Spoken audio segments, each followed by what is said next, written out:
Our next guest is a French-born race car driver who's been competing since she was 9 years old, which is before most French kids even start smoking. From Team Mercedes at the F1 Academy, please welcome Doriane Penn.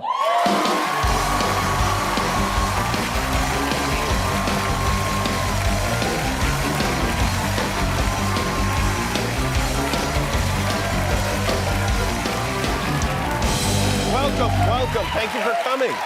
Bonjour, as they say in your country. You flew in from Nice, or did you drive here? How does that go? I flew, but flew. actually, I would have loved to drive, but I would not be on time on the stage tonight. Well, I guess it just depends on how fast you go.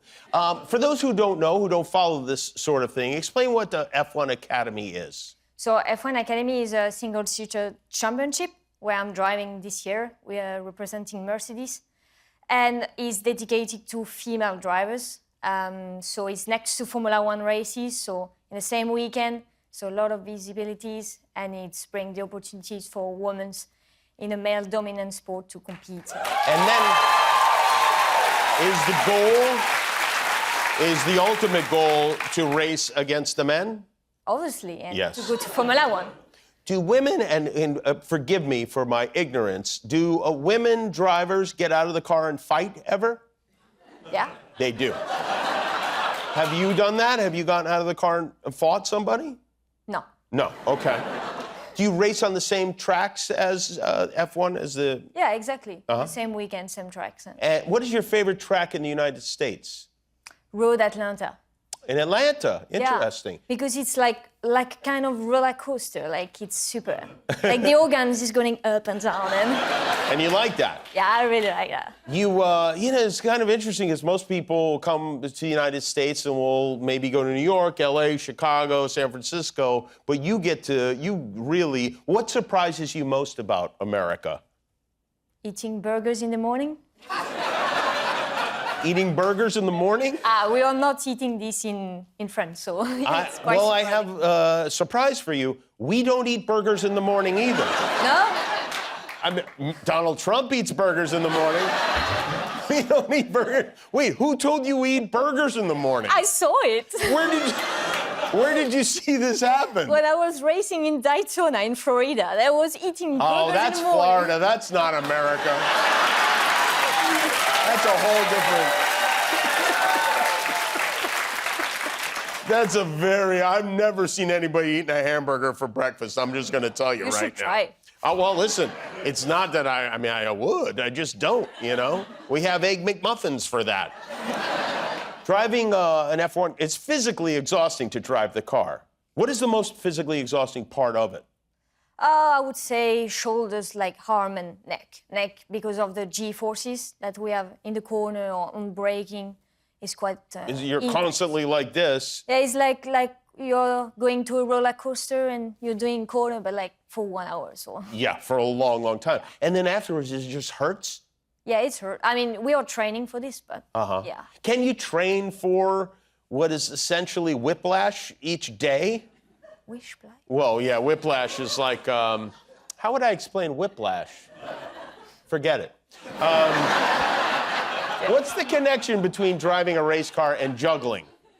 Juggling is like we are like putting our intention in different like areas, you know, with tribbles, and you get in like into a focus, and then when we're driving, we're doing several things at the same time, so it's, yeah. So the idea is that it helps you do multiple things at once. Do you feel like it's, I mean, I know it's like a thing that everyone who drives a car does, because I don't know, I can juggle, but I'm not very good at driving a car. So it seems like that would disprove this idea. Or you're talented or you're not. Well, thank you, I appreciate that. You started racing, I mentioned in your introduction, at 9 years old. That's you. Very cute. And your car, which, your dad buy that for you? Is that, I know your dad taught you to drive, right? Yeah, my dad was racing a bit when he was young, and then he organized some karting events, so I was there with him in the racetrack, and when I had the like height enough, like when I was tall enough, Yeah. I was able to drive this small cart. This must have been the greatest gift you ever received in your life. Like, best gift ever, yeah. Has there ever been anything that topped that? No, never. No, yeah, right. And how old, in France, how old do you have to be to get your driver's license? At what age? 18. At 18. So you went for your driver's test then at 18 years old? And Yeah. you'd already been driving for 9 years. Yeah, but I didn't say to the instructor, otherwise he wouldn't give me the license. Is that right? Yeah. You didn't tell him? No, I say, stay quiet. Was he impressed? I mean, did you like get it up to 150 miles an hour? No. No. Can you parallel park? Huh? You know when there's a car in front and then there's a car in back and you have to go... But yeah, of course. But I'm not actually doing this on track, but yeah, I could do it Right, as well. no, yeah, I would think not. Although that would be a great side competition, you know? Yeah.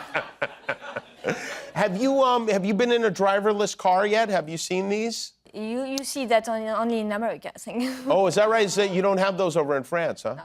Are you worried they might take over your sport? No. No, okay, all right. Where are you off to next? Where do you go? Qatar. You go to Qatar from Yeah. here. So you're just traveling all over the world all the time. Yeah, busy week, like busy, like here, and it's unbelievable. We're traveling all around the world, and it's beautiful. And you love it. I love it. Yeah. Yeah. What's the fastest you've ever gone in a car, driving the car? Miles per hour, I don't know, but like 324 kilometers per hour. Don't pretend you know how kilometers.